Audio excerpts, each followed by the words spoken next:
Soyayya ta gaskiya ba ta rabo da farin ciki. Ka so wanda yake son ka, hakan zai bashi damar kasancewa da kai na har abada. Hakika so wata halitta ce wacce take dauke da abubuwa masu tarin yawa, farin ciki ko bakin ciki.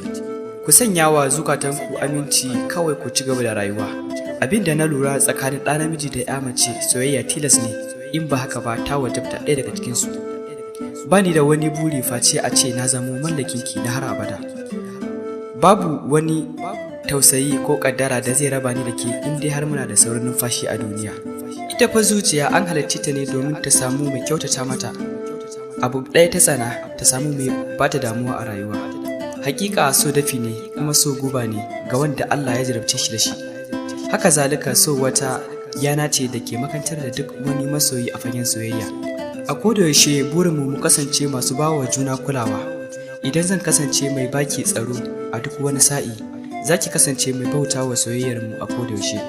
Soyayyar gaskiya tana da abin al'ajabi masu tarin yawa marasa misaltuwa. Bugu da ƙari, kalamanki sun yi kama da suga tamkar ma'aboci zaƙi. Tabbas kin yi kama da kanki, shi yasa na ji ina son ki. Baka da wata rayuwa mai daɗi in dai baka kasance a fagen soyayya ba. In har za mu kasance masoya, to zan kasance bawa domin faranta wa zukatanmu. Ni ne dai naku, wannan yaran ma'ana Diza on top.